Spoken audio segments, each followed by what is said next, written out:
Ano trip natin today? Iyon no? Good morning. Activities natin today is mag-island hop tayo. So 3 island ang pupuntahan natin today. Naantay lang natin si Manong para mag-drive ng bangka. Sabi ko nga sa kanya kanina, huwag nang magdala ng bangka dahil pwede ko naman languyin from island to another island.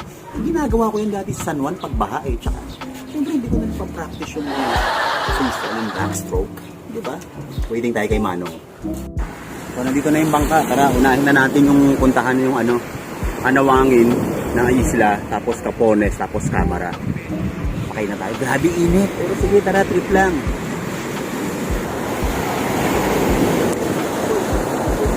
Buti pala, nag-aqua shoes ako. Saktong-sakto. Init ng buhangin.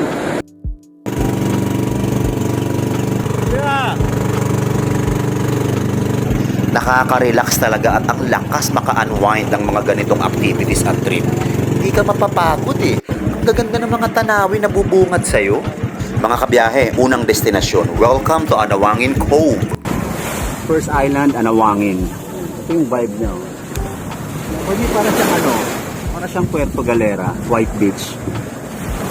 Ito yung vibe niya. Guys, check it out. Ito naman yung likod ng Anawangin. Tignan mo yung vibe. Para ka nasa Baguio, no? Tapos may swimming pool. Dami kasing pine tree eh.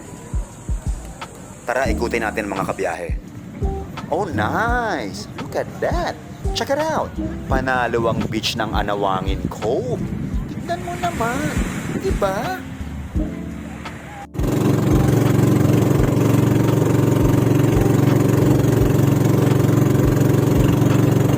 Alam niyo mga kabiyahe, kahit siguro ilang isla ang puntahan namin, go ako, sobrang ganda naman kasi ng mga tanawin. Hindi ka makakaramdam ng pagod.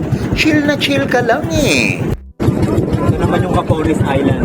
Ito naman yung pangalawang spot na pinuntahan namin. Ito yung Capones Island.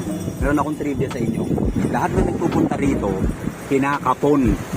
Lalagyan ka ng tapon sa weta po, tapos biglang una.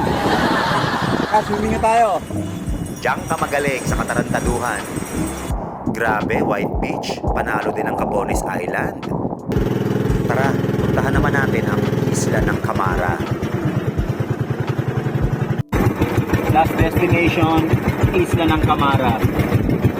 Mas konti yung tao, baka dito tayo mag-chill ng matagal. Ano lang nga? Dito tayo sa isla ng Camara, dito sa Zambales. Panalo ang summer getaway hanggang sa susunod na journey at biyahe ni Fu!